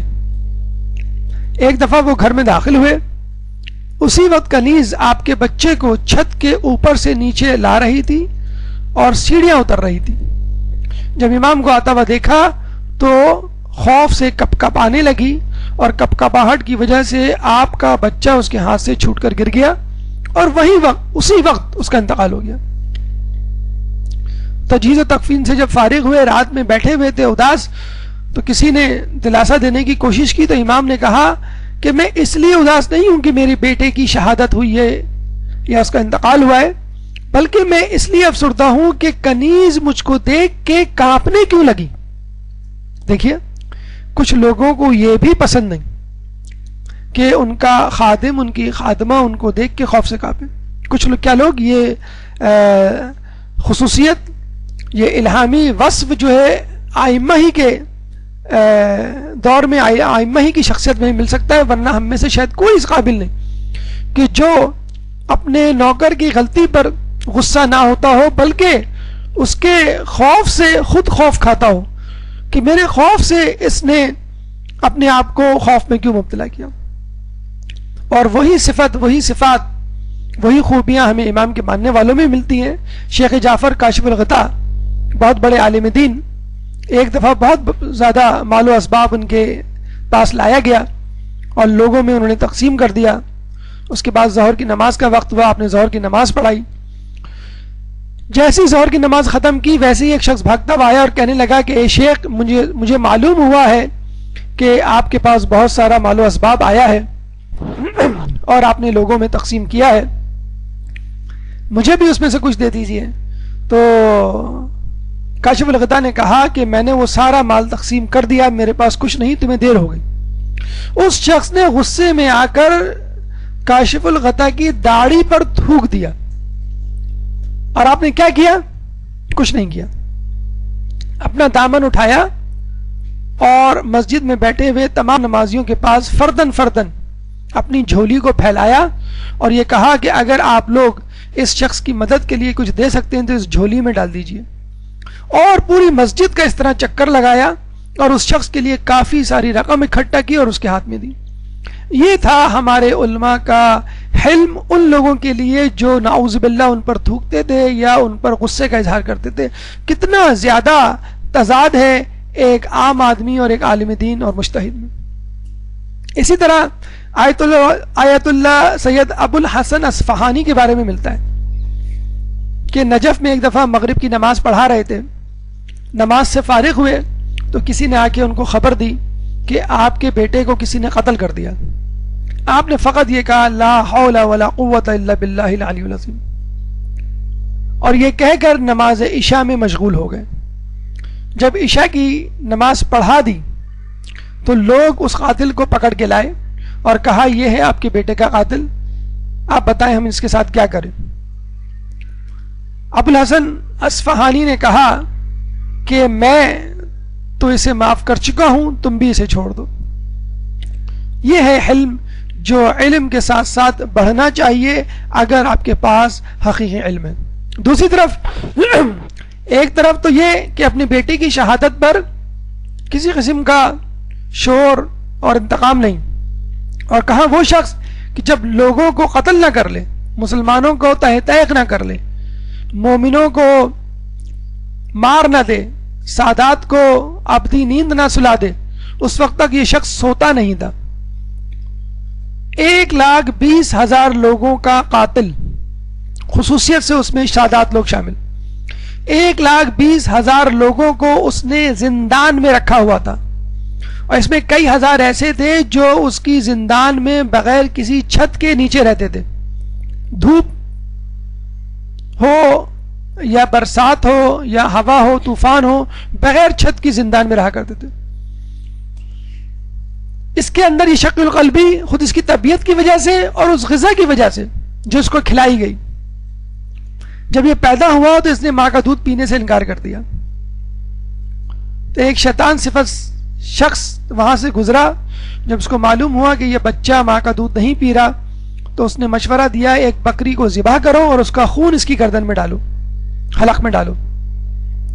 جب ایسا کیا گیا تو یہ فوراً وہ سارا خون پی گیا. دوسرے دن پھر وہی معاملہ ہوا، وہی شخص وہاں سے گزرا، اس نے کہا کہ اب ایک بکرے کو ذبح کرو اور اس کا خون اس کے منہ میں ڈالو. جب ایسا کیا گیا تو بچے نے وہ بکرے کا خون پی لیا. تیسرے دن پھر یہی معاملہ ہوا، تو اس شخص نے کہا کہ اب ایک سانپ کو پکڑ کے لاؤ, اس کو مارو اور اس سانپ کا خون اس کے منہ میں ڈالو. اور جب ایسا کیا گیا تو وہ بھی یہ پی گیا, اور پھر نجس خون پر اور نجس غذا پہ پلنے والا شخص بعد میں حجاج بن یوسف بنا. اسی لیے کہا جاتا ہے کہ انسان اپنی غذا پر توجہ دے. رمضان, ماہ رمضان میں جو آپ سے حلال غذا چھڑوائی جا رہی ہے, اس کا مقصد ہی یہی ہے کہ ماہ رمضان کے علاوہ اگر تم حرام غذا کی طرف رجوع کرو تو یہ سوچ لو کہ میرے سامنے تو میرے ہاتھ کی کمائی ہوئی حلال روزی رکھی ہوئی تھی, میں نے نہیں کھائی اور صبر کیا, تو میں حرام روزی پر کیسے اپنا ہاتھ صاف کر سکتا ہوں. اور غصے کے حوالے سے, غصے کو ضبط کرنے والے کے حوالے سے, حلم کے حوالے سے چھٹے امام کی خاص نصیحت ہے ان لوگوں کو جو علم دین حاصل کرتے ہیں.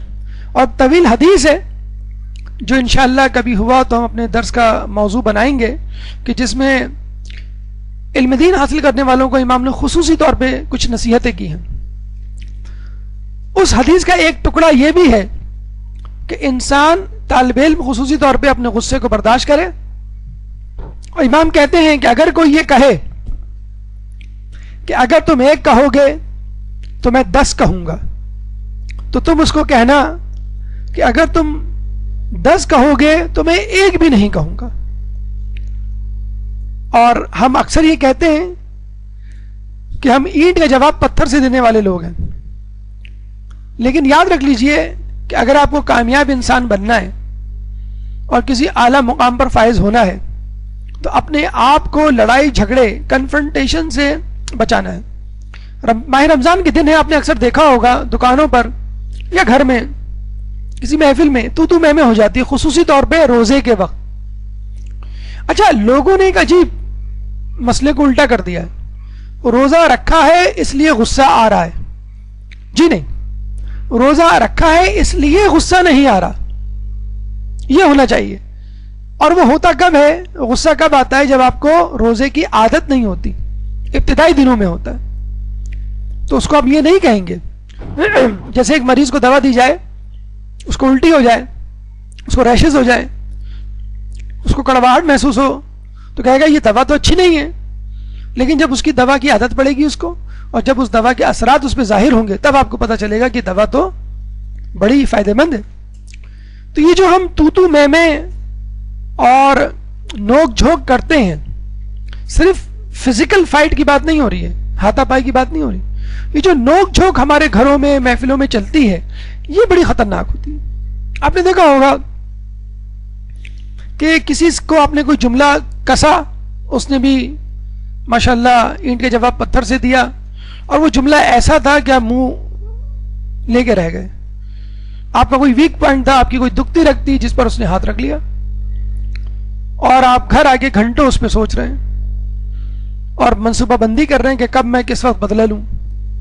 آپ دیکھا آپ نے کہ ایک جملے بازی اور نوک جھوک سے آپ کا ذہن کتنا معاف ہوا, کتنا ڈسٹرب ہوا. ہم جانتے ہیں ایسے لوگوں کو جو ایک دن لڑتے ہیں اور 1 سال تک اس کو یاد رکھتے ہیں.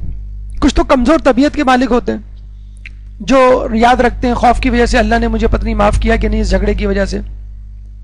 ہمارے ایک دوست ہیں, جب وہ کسی سے نوک جھوک یا لڑائی جھگڑا کرتے ہیں اور ان کو یہ احساس ہوتا ہے کہ میری وجہ سے اس کو تکلیف ہوئی ہوگی اور وہ واقعہ گزر چکا ہوتا ہے, تو جب بھی وہ واقعہ یاد آتا ہے اس کے لیے دعا مانگتے ہیں, سورہ فاتحہ پڑھتے ہیں کہ اگر میری وجہ سے اس کو تکلیف پہنچی تو اللہ اسے معاف کر دے, اور یہ سورہ فاتحہ میں اس کو ہدیہ کرتا ہوں. تو آپ نے خود غور کیا ہوگا, جو دن آپ نے لڑائی جھگڑے میں گزارا, اس دن میں کوئی پروڈکٹیوٹی نہیں ہوتی, کوئی کام نہیں ہوتا, دماغ معاف ہوتا ہے, ذہن یکسو نہیں ہوتا. بالکل ایسی مثال ہے کہ 2 افراد ایک دروازے کو کھول رہے ہوں لیکن مخالف سمتوں میں. اگر یہی 2 افراد دروازے کو ایک سمت میں کھولیں, ان کا مقصد ہے دروازہ کھلنا, دروازے کو کھولا جائے تاکہ آمد و رفت ہو سکے. اگر یہی 2 افراد ایک جگہ ایک سمت میں دروازے کو دھکا دیں, دروازہ کھل جائے گا. لیکن یہی افراد چاہے جتنا زور لگا لیں, دروازے کو مخالف سمت میں کھینچیں گے تو کبھی دروازہ نہیں کھلے گا. ہمارے گھروں میں بھی یہی حال ہے. ایک دوسرے کو نیچا دکھانے کے لیے اس کی اچھی بات کو بھی برے انداز سے پیش کیا جاتا ہے. بہو شاپنگ پہ چلی جاتی ہے تو کہا جاتا ہے دیکھا یہ رمضان کے دن ہے، ان کو شاپنگ سے فرصت نہیں ہے. وہی بہو جب ساس کے لیے جوڑا لے کر آتی ہے، میں آپ کے لیے جوڑا لینے گئی تھی عید کا، تو وہ ساری کوفت دور ہو جاتی ہے. تو جو سوء ظن تھا وہ حسن ظن میں تبدیل ہو جاتا ہے. تو اگر آپ پازیٹیو اپروچ رکھیں اور جسے کہتے ہیں کہ حسن ظن رکھیں، اور حسن ظن رکھتے ہوئے یا کم از کم یہ بات ذہن میں رکھ لیں کہ جو میرا مومن بھائی یا مومنہ بہن ہے سامنے، اگر وہ مجھے کچھ برا بھلا کہہ رہی ہے، میری حق تلفی کر رہی ہے، ہو سکتا ہے اس میں کوئی مصلحت ہو، وہ خود بھی کسی تکلیف سے جسے کہتے ہیں گزر چکی ہو، یا میرے ہی فائدے کی اس میں کوئی بات پوشیدہ ہو. فوکس، روزہ ہمیں فوکس کرنا سکھاتا ہے، توجہ. حالانکہ پھر وہی بات ہے کہ جتنی بھی باتیں آپ کو بتلائی جا رہی ہیں لگتا تو یہی ہے کہ نہیں یہ سب کچھ الٹ ہوتا ہے، حالانکہ یہی روزے کا حاصل ہے، ثمر ہے. ایک درود پڑھ دیں محمد والے محمد پہ.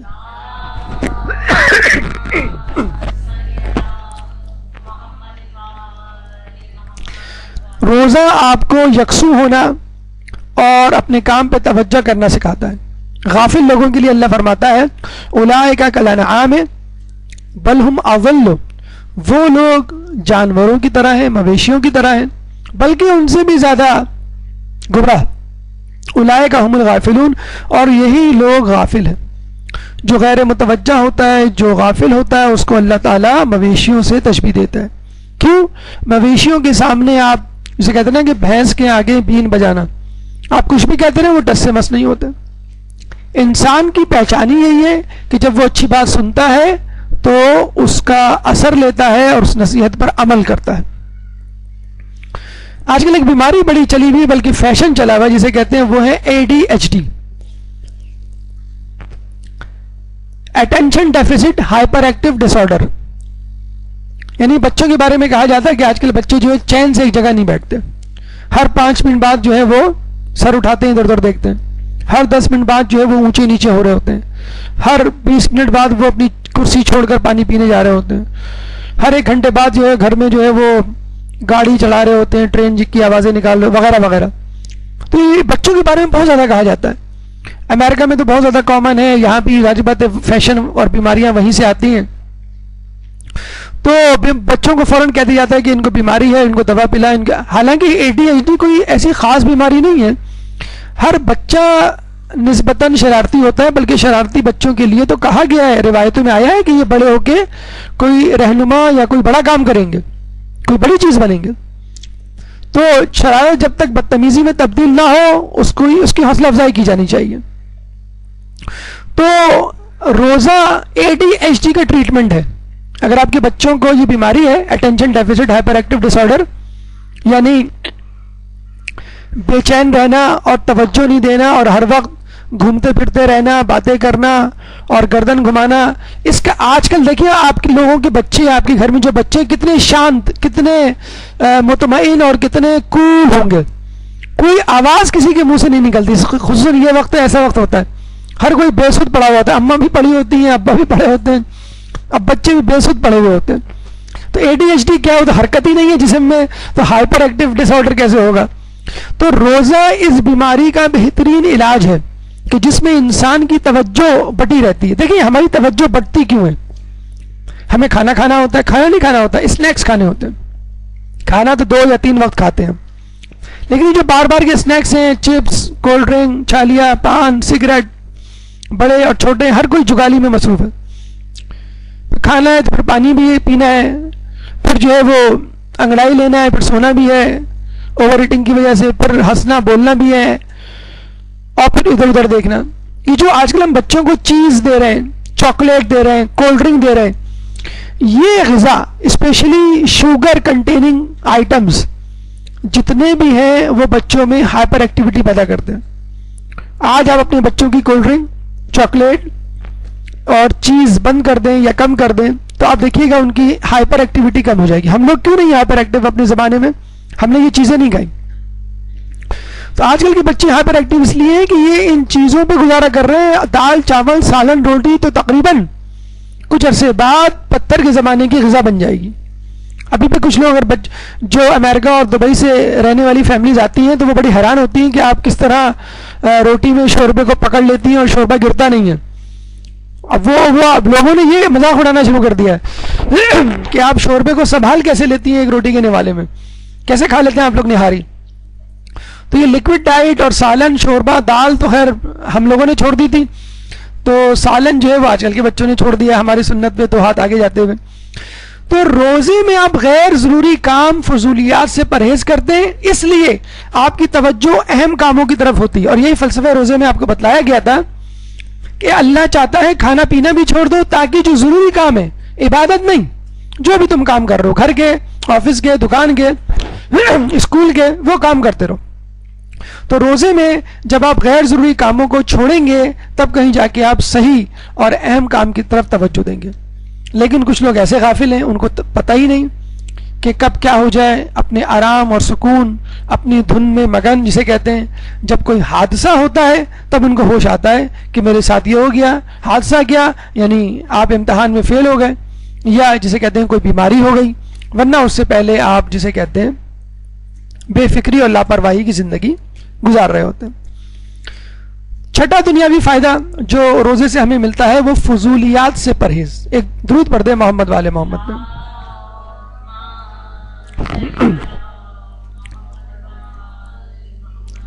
دیکھیں ایک بات ہمیشہ یاد رکھیے, اگر آپ کو کوئی بڑا آدمی بننا ہے, کسی بڑے مقام پر پہنچنا ہے اور کم وقت میں زیادہ کام کرنا ہے, تو جو چھوٹے چھوٹے فضول کام ہیں ان کو چھوڑ دیجئے. کیا فضول کام ہے؟ سب سے بڑا فضول کام ٹی وی. امریکہ میں جو ریسرچ ہوئی ہے اس کے مطابق 2013 میں جو ریسرچ کی گئی, ایک امریکن, ایوریج امریکن 4.5 گھنٹے روزانہ ٹی وی دیکھتا ہے. یعنی یوں سمجھ لیے 31.5 گھنٹے ہر ہفتے, اور تقریباً 2 مہینے اگر ان کو جوڑ کے ایک ساتھ کیا جائے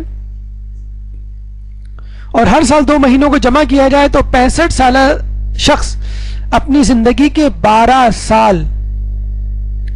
سال میں ایک انسان جسے کہتے ہیں کہ انجینئرنگ کی ڈگری, ڈاکٹر کی ڈگری, ایم اے کی ڈگری, کئی مرتبہ 3 ڈگریاں بلکہ لے چکا ہوں. 12 سال میں تو ہمارے حوزہ علمیہ میں عالم دین بن جاتا ہے انسان. تو فقط ٹی وی کے ٹائم جمع کر لیں آپ تو آپ ایک عالم دین بن جائیں اور کسی معاشرے میں کسی مقام پر پہنچ جائیں. بس آپ کو انہی کاموں کو جمع کر کے رکھنا ہے, انہی ٹائم کو. ٹی وی کو اگر آپ اپنی زندگی سے نکال سکتے ہیں تو خدا را نکال دیجئے, اٹھا کے پھینک سکتے ہیں تو یہ بھی کر ڈالیے. اگر آپ کو اہم کام کرنا ہے, اب ٹی وی کی بجائے انٹرنیٹ موجود ہے. اگر آپ کو خبریں دیکھنی ہے, پہلے آپ کو یہ شوق تھا کہ خبریں دیکھنی ہے, کراچی کے حالات یہ وہ, جیسے آپ گورنر لگے ہوئے ہیں, کراچی کے حالات آپ کنٹرول کر لیں گے. کنٹرولز پریزیڈنٹ سے نہیں ہوتے تو آپ سے کیا ہوں گے؟ تو آپ انٹرنیٹ پہ دیکھ لیجئے. اس کا دیکھیں فائدہ کیا ہے, میں آپ کو بتاؤں. ٹیکنیکل ایک بات, ٹی وی پہ اگر آپ خبر دیکھیں گی, پہلے تو آپ ہر گھنٹے کا انتظار کریں گی, 2 بجے, 3 بجے, 4 بجے, یہ جو جب 1 گھنٹہ شروع ہوتا ہے تب نیوز آتی ہے. پھر آپ اپنے پسند کی نیوز تلاش کریں گی, ہمیں کراچی کے حالات دیکھنے ہیں, کراچی کی خبریں کب آئیں گی. اور ہو سکتا ہے وہ چینل ایک متعصب چینل ہو, آپ کی خبر ہی نہ دے. ویسے عراق کے حالات معلوم کرنے آپ کو عراق کی خبریں ہی نہیں آ رہی بالکل ٹی وی پر. تو کیا فائدہ ہے ایسے ٹی وی کا؟ اس سے بہتر کیا ہے, آپ ویب سائٹ پہ جائیں, وہاں خبریں بولی نہیں جاتی, لکھی ہوئی ہوتی ہیں. آپ بولنے والے آدمی کو یہ نہیں کہہ سکتے کہ بھئی یہ بند کرو بکواس, کوئی کام کی بات بتاؤ. ہاں, لکھی ہوئی چیز کو آپ کلک کر سکتے ہیں. لسٹ دی ہوئی ہوتی ہے, عراق کی خبریں, پاکستان کی خبریں, ایشیا کی خبریں, دنیا کی خبریں, سائنسی خبریں, کھیل کی خبریں. جس خبر کو آپ کو چاہیے اس خبر پہ آپ کلک کر دیں, وہ خبر مل جائے گی. عراق کے حالات معلوم کرنے ہیں, عراق پہ کلک کر دیں. آپ کو پاکستانی حالات معلوم کرنے ہیں, پاکستان پہ کلک کر دیں. اب تو بہت اچھی اچھی ویب سائٹ آ گئی ہے کہ آپ جسے کہتے ہیں, اور موبائل بھی ماشاءاللہ آپ کے پاس موجود ہیں, آپ کے پاس آئی پیڈ موجود ہیں, ٹیبلٹ کمپیوٹر موجود ہیں. اب جسے کہتے ہیں کہ لیٹے سر یہ تکیے پہ سر رکھے ہوئے آپ خبریں دیکھ اور پڑھ سکتے ہیں اور سن سکتے ہیں. آپ abna.ir بہت بہترین ویب سائٹ ہے, آپ روزانہ اس کا مطالعہ کریں, دیکھیں. Press T V, abna.ir, abna.ir. اس ویب سائٹ کو تو آپ روزانہ اس طرح دیکھیں جیسے کوئی دینی کتاب کا مطالعہ کرتے ہیں. بہت اچھی ویب سائٹ ہے. پریس ٹی وی.com ہے, پھر سحر ٹی وی ہے, abna.ir, abna.ir. presstv.com, سحر ٹی وی، اسی طرح بہت ساری ویب سائٹس دستیاب ہیں. آپ اس پہ جائیں اور اس پہ لاگ آن ہو. 5 منٹ میں اس کو دیکھ کر آپ جسے کہتے ہیں کہ اپنا مدعا جسے کہتے ہیں کہ پورا کر سکتے ہیں، اپنی احتیاج پوری کر سکتے ہیں، اپنے مطلب کی نیوز. بجائے اس کے کہ جو پاکستان کی جو چینلز ہیں اسپیشلی اس وقت، میں نے آپ کو پہلے بھی بتایا تھا کہ یہ صرف اور صرف وقت کا ضیاع ہے. اسلام کی اصل روح اس میں سے نکال دی گئی ہے. اس پروگرام کو جو پیش کیا جاتا ہے فقط کمرشل پرپس کے لیے، جو اسلام پیش کیا جاتا ہے وہ ڈائٹ اسلام ہے، جو رمضان پیش کیا جاتا ہے وہ ڈائٹ رمضان ہے. جیسے میٹھی چیز میں سے آپ چینی نکال دیں تو اس میں ضرور نکل جائے گی. تو یہ وہ اسلام ہے جو آپ کے سامنے پیش کیا جا رہا ہے. انٹرنیٹ کا استعمال کم سے کم کریں، اور انٹرنیٹ کھولنے سے پہلے، لاگ ان ہونے سے پہلے آپ سوچ لیں آپ کو کیا پڑھنا ہے، کیا دیکھنا ہے. یہ نہیں کہ پہلے میں کھولوں دیکھوں کیا ہے، نہیں. ہزاروں لاکھوں ویب سائٹس ہیں. آپ یہ دیکھیں مجھے کون سی ویب سائٹ پہ جانا ہے، مجھے کیا چیز پڑھنی ہے، کیا کام کرنا ہے. اور اس کے علاوہ کوئی ویب سائٹ پاپ اپ ہو جائے، یعنی اس کی ونڈو کھل جائے یا ایک دم سے ایڈ آ جائے تو اس کی طرف توجہ نہ دیں. ٹی وی سے زیادہ یہ گمراہ کرنے والی چیز ہے، لیکن اس پر کنٹرول ٹی وی کی بنسبت زیادہ بہتر طریقے سے ہو سکتا ہے. ہاں، نفس پہ کنٹرول پھر بھی ٹی وی کی بنسبت زیادہ مشکل ہے، لیکن ٹی وی کی بنسبت زیادہ آسان ہے اس پہ کنٹرول کرنا، کہ آپ اپنی پسند کی ویب سائٹ، پسند کی خبر، پسند کا آرٹیکل جب چاہیں آپ پڑھ سکتے ہیں. آپ کو رمضان سے متعلق، روزے سے متعلق، قرآن سے متعلق جو کچھ بھی چاہیے آپ کے انٹرنیٹ اور موبائل پر موجود ہو سکتا ہے، بشرط یہ کہ آپ اس کا صحیح استعمال کریں. گپ شپ یہ ایک بدترین بیماری ہے جو ہمیں لگی ہوئی ہے. اسپیشلی اس وقت ہوتی ہے جب آپ کھانا کھا چکے ہوتے ہیں، افطار کر چکے ہوتے ہیں، افطار کے بعد، اور آپ سے صبر نہیں ہوتا، افطار کے بعد ہی غیبتیں شروع کر دیتے ہیں. کتنی مشکل سے میں نے پورے روزے جو ہے اپنے آپ کو کنٹرول کیا، لیکن میں کیا کروں، ان کی حرکت ہی ایسی تھی. کس کی حرکت ایسی تھی؟ بھائی فلاں پھپھو کی. وہ ہم گئے تھے محفل میں، اور وہ جو شروع ہوتے ہیں آپ پھر نماز تہجد کے وقت یاد آتا ہے کہ بھائی غیبت بری بات ہے. تو یہ سیدھی سی بات ہے، اگر آپ کی گفتگو طویل ہوگی تو گفتگو سے متعلق جتنے بھی گناہ ہیں وہ کم ہوں گے. دیکھیے، ایک بادشاہ تھا، اس کا ایک گورنر تھا. گورنر کو کھانے پینے کا بڑا شوق تھا. بادشاہ نے گورنر کو جو وظیفہ یا تنخواہ مقرر کی ہوئی تھی اس سے زیادہ وہ کھانے پہ خرچ کر دیا کرتا تھا. تو بادشاہ نے سوچا کہ میں اس اپنے گورنر کو اس اسراف سے کس طرح چھٹکارا دلواؤں. بادشاہ نے اس گورنر کو اپنے ہاں مدعو کیا. کھانے کا وقت آیا تو اس نے کہا ابھی رک جاؤ، ابھی کھانا تیار نہیں ہے. پھر تھوڑی دیر بعد اس نے کہا کہ بھوک لگی، اس نے کہا کہ رک جاؤ، ابھی کھانا تیار نہیں ہے. 2 گھنٹے بعد اس نے جو ہے، جب اس کی بھوک عروج پہ تھی، تو بادشاہ نے کہا کھانا تو تیار نہیں، ہاں دال چاول تیار ہیں، اگر کہو تو وہ لا دوں، پھر کھانا تم کھاتے رہنا، بعد میں پکنے میں تمہارے جو مزاج کا کھانا ہے اس میں ٹائم لگے گا. اس نے کہا ٹھیک ہے، جو لا دیں آپ. دال چاول رکھی، وہ پوری دال چاول ہڑپ کر گیا، اور بادشاہ نے تھوڑی دیر بعد پھر کھانا لگایا، اور وہی کھانا جو اس کو پسند تھا. اب اس کو کہا گیا کہ بھئی کھاؤ، کہ نہیں اب میری بھوک مر گئی، اب میرا پیٹ بھر چکا. تو بادشاہ نے کہا کہ دیکھو، پیٹ دال چاول سے بھی بھر سکتا ہے، تو پھر ہم اپنے پیٹ کو انواع اقسام اور لذیذ غذاؤں کا عادی کیوں بنائیں. تو یہ ہمارے آپ کے لیے بھی ہے. افطار پہ اگر پکوڑے، چھولے، سموسے، کٹلس اور دہی بڑے اور جو بھی چیزیں آپ کھاتے ہیں وہ نہ بھی ہوں، دال چاول رکھ دیے جائیں، وہ بھی آپ کو لذیذ لگیں گے.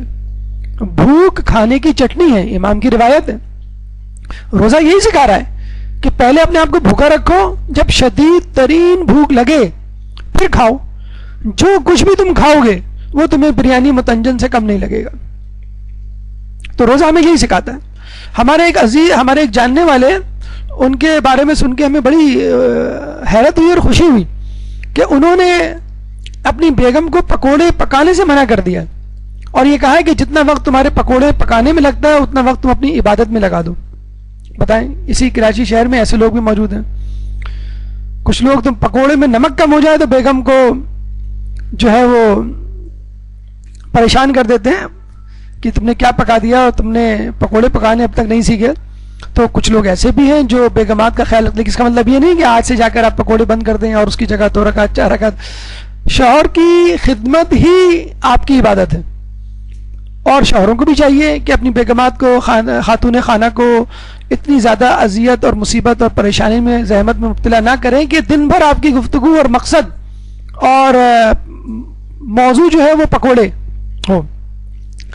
ساتواں فائدہ جو روزہ ہمیں دیتا ہے وہ ہے ٹائم مینجمنٹ. ایک درود پڑھ دے محمد والے محمد.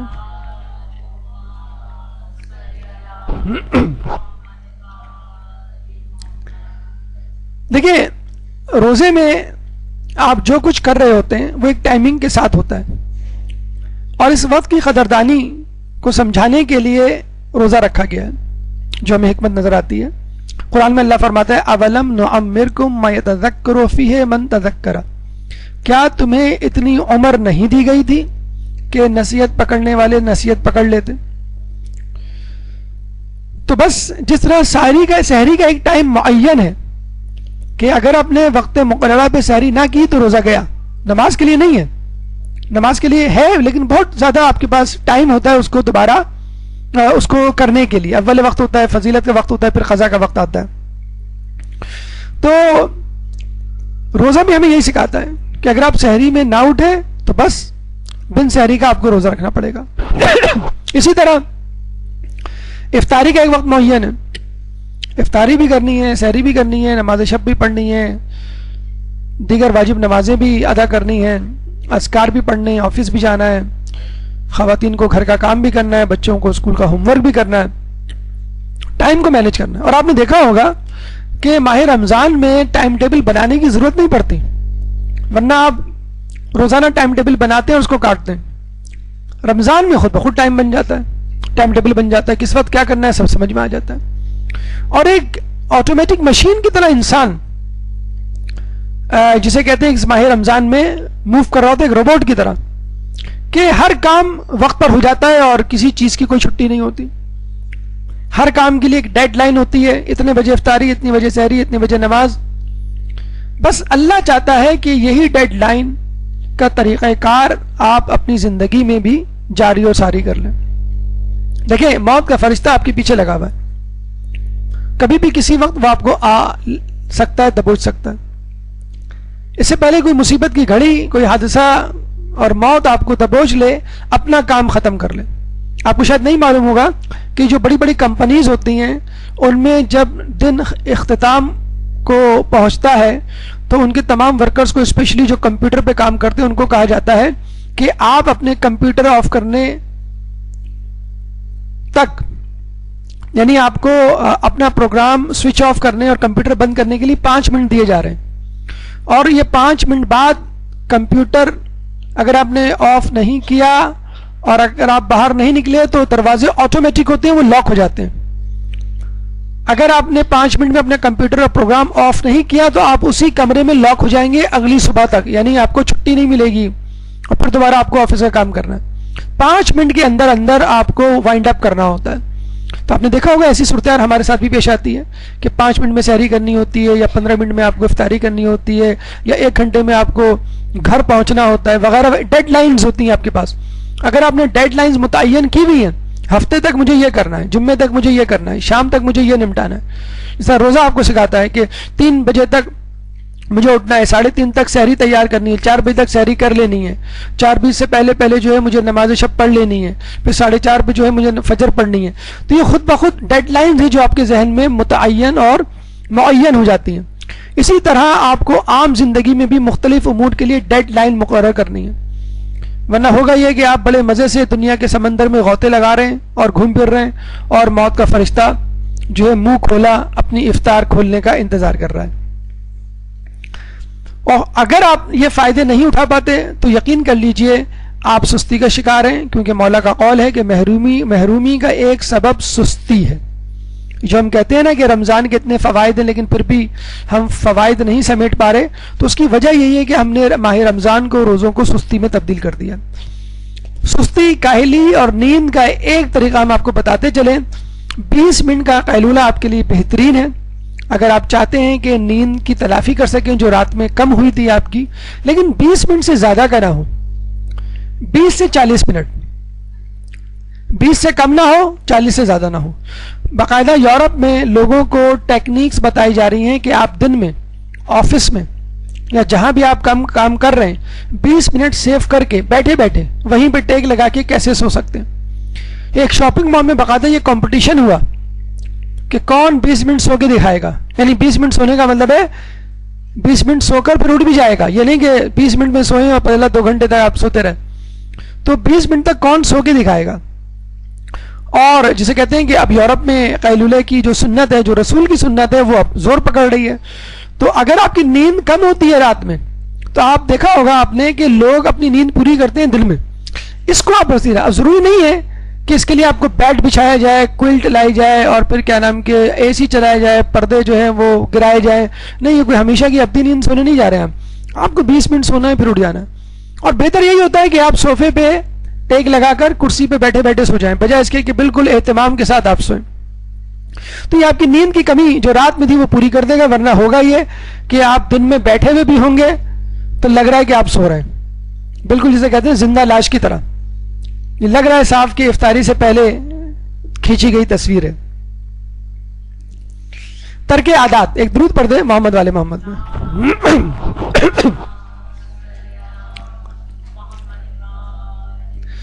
بہترین موسم ہے, بہترین وقت ہے اپنی عادات کو ترک کرنے کا. جس کو جو عادت لگی ہوئی ہے وہ عادت اس مہینے میں ترک کر دے. اسموکنگ 50 لاکھ اموات سالانہ کا سبب بنتی ہے. دنیا میں 50 لاکھ افراد سالانہ اسموکنگ کی وجہ سے مر رہے ہیں. سگمنڈ فرائڈ جو بہت بڑا نفسیات ماہر نفسیات تھا, سائیکالوجسٹ تھا, اس کی موت زیادہ سگریٹ پینے کی وجہ سے ہوئی.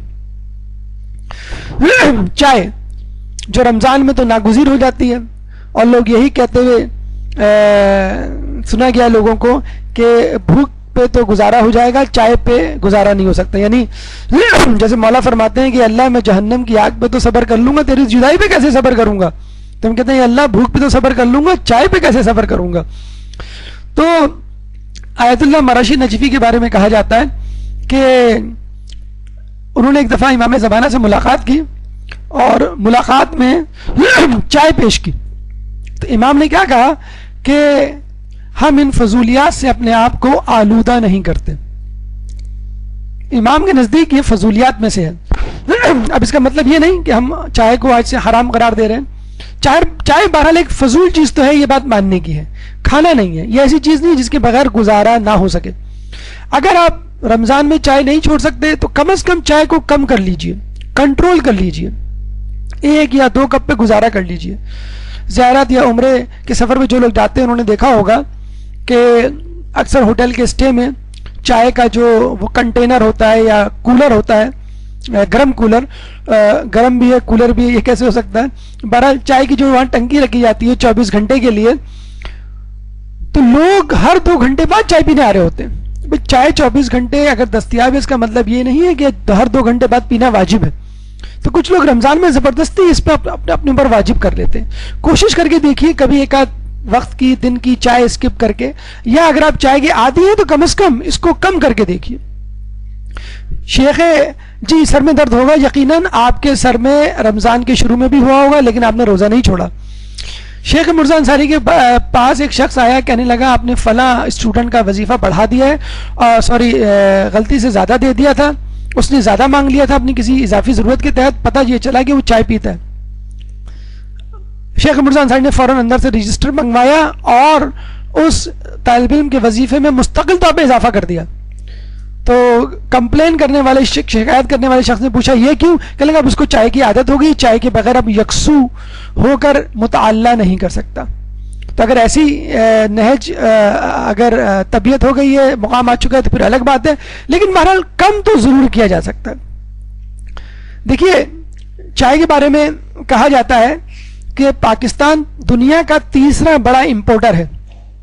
پوری دنیا میں 157 کنٹری ہیں, پاکستان میں 3رے نمبر پہ چائے امپورٹ ہوتی ہے, اور 7واں بڑا ملک ہے جہاں چائے پی جاتی ہے. سب سے زیادہ انڈیا میں پی جاتی ہے, اور پر کیپیٹم یعنی پر انڈیویجول دیکھا جائے تو ترکی میں سب سے زیادہ چائے پی جاتی ہے. بہرحال چائے کے الگ نقصانات ہیں اگر زیادہ مقدار میں پی جائے, مثلا ہارٹ اٹیک, ہارٹ بیٹ کا زیادہ ہونا, اور نیند کا جو غائب ہونا, آج کل جو انسومنیا کی بیماری ہے. بہرحال چائے کو اگر ختم نہیں کر سکتے کم از کم کریں. پان گٹکا میم پوری یہ تو بالکل واضح ہو چکا ہے کہ یہ منہ کے کینسر کا حلق کے کینسر کا سبب بن رہے ہیں اور پاکستان میں یہ وبا تیزی سے پھیل رہی ہے. تو پان گٹکا میم پوری یا اس جیسی دوسری عادتوں میں علتوں میں لتوں میں جو مبتلا افراد ہیں رمضان کا مہینہ بہترین ہے. تو اس ماہ رمضان میں یہ کوشش کیجئے کہ ان عادتوں سے آپ چھٹکارا پائیں. ایک عادت ہے ذاتی انا میں مبتلا ہونا. ہماری گفتگو کا نواں مرحلہ نواں فائدہ جو اس رمضان سے ہمیں مل سکتا ہے ماہ رمضان سے.